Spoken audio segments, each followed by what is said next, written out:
If you could stand across the river of time and gaze upon your younger self, what would you say? Would you offer a warning, share a secret, or simply watch, knowing they must journey on their own? The Buddha once said, "The trouble is, you think you have time. But what if the time to act is now?"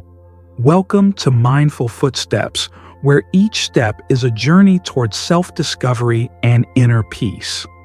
If these reflections resonate with you, I invite you to like, comment, share, and subscribe. Together, let's explore the path of mindfulness and transformation. Are you ready to take the first step? Part 1. The Illusion of Endless Time. When I was young, I envisioned life as an endless staircase, each step leading to another opportunity, another tomorrow. It felt as though time was an infinite resource, always there, waiting for me to catch up. But life isn't a staircase. It's more like a delicate rope bridge suspended over a vast canyon, swaying, fragile, and breathtakingly brief. At 25, I believed that heartbreaks could be deferred, dreams could be shelved for a more convenient time, and self-compassion could wait until I felt worthy. I thought there would always be time. Now, with the wisdom that age brings, I realize that later is perhaps the most perilous word in our vocabulary. In Buddhist philosophy, the concept of anicca, or impermanence, teaches us that everything is transient. Yet, we often cling to the illusion of permanence, convincing ourselves that there's always tomorrow. I recall a dear friend, a successful businessman, who often said, "I'll enjoy life after retirement." He worked tirelessly, postponing joy for a future that never came. A sudden illness took him before he could retire. His last words to me were, "I was saving my life. I never spent it." This poignant moment serves as a stark reminder. Don't hoard your happiness, your kindness, your dreams for a day that might never arrive. Embrace them now. Consider this. What are you postponing in your life? Is there a dream you've shelved, waiting for the right time? What if that time is now?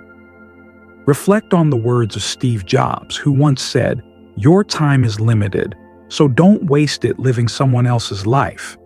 He understood the value of each moment, urging us to live authentically and purposefully. So I ask you, what would you do if you knew time was not guaranteed? How would you live differently? Remember, life is not about waiting for the perfect moment. It's about making the moment perfect. Part 2. Patience versus rushing. The fruit ripening parable. In the quiet halls of our monastery, I often share a tale with the younger monks, a story that speaks to the heart of our human impatience. There was once a novice monk, eager to attain enlightenment. Each morning he would water his Bodhi tree excessively, sing to it, pray fervently, and even tug at its leaves, hoping to hasten its growth. But the tree, overwhelmed and confused, began to wither. One evening, the master found the young monk in tears. He gently said, "You love the tree, but in the wrong way. You're forcing what must come naturally." This story mirrors our own lives. The most profound fruits, love, wisdom, peace, cannot be rushed. They require time to mature. Yet, in our youth, we often hurry into marriages, careers, and major life decisions, fearing that if we don't leap, we'll miss our chance. But wisdom whispers, "You are not late." The fruit ripens when both it and you are ready. Consider how many relationships have faltered because they were entered into hastily. How many careers have crumbled because the heart wasn't truly in them. Be like the seasoned farmer, patient, attentive, and trusting in the unseen growth. Reflect on this. Are you trying to force something in your life to happen before it's time? What might happen if you allowed it the space to grow naturally? Remember, patience isn't about inaction. It's about understanding the right time to act. Trust in the process, and the fruits of your labor will come when both you and they are ready. Part 3. Simplicity. True wealth. Beyond money. There was a time when the happiest days of my life required nothing more than a worn book, a bowl of rice, and a walk beneath the trees. In those moments, joy was simple, unadorned, and complete. But then the world whispered, more possessions equal more happiness. I listened, I acquired, I accumulated, and yet I found only more clutter, both in my home and in my heart. In Buddhism, the concept of santuti, or contentment, is considered the greatest wealth. The Buddha taught that true happiness doesn't come from external acquisitions, but from inner peace and satisfaction with what we have. There's a parable that illustrates this truth. A wealthy man, despite his riches, felt a profound emptiness. He approached a wise master and confessed, "I have everything, yet I find no peace." Why? The master handed him a glass overflowing with water and said, "Pour more." The man tried, but the water spilled over, flooding the floor. The master smiled and said, "Your life is like this glass full to the brim. There's no room left for peace." This story reminds us that when our lives are filled with unnecessary desires, obligations, and possessions, we leave no space for tranquility. Reflect on your own life. What clutter can you release? What old trophies, grudges, or false obligations can you set down? Simplicity isn't about having nothing. It's about having only what nourishes your soul. It's choosing quality over quantity, essence over excess. Consider the words of Steve Jobs, who once said, "That's been one of my mantras, focus and simplicity." Simple can be harder than complex. You have to work hard to get your thinking clean to make it simple. So, I ask you, what can you let go of today to make room for peace? How can you simplify your life to align more closely with your true self? Remember, the richest life is not the one with the most possessions, but the one with the most purpose. Part 4. Love as an ember, not a fire. In the exuberance of youth, love often resembles a blazing fire, intense, passionate, and consuming. It crackles with excitement, illuminating our lives with its fervent glow. But as time unfolds, we come to understand that true love is more akin to a glowing ember, steady, warm, and enduring. I recall a couple from a small village, an elderly man with frail legs and a woman whose vision had faded. Each morning, he would gently take her hand and guide her to the market. "He sees for me," she would say. "She steadies me," he would reply. Their love wasn't marked by grand declarations or dramatic gestures. It was evident in their daily rituals, in the quiet support they offered each other. In our modern culture, we often chase the thrill of passion, the spark that ignites quickly. But such flames can burn out just as swiftly.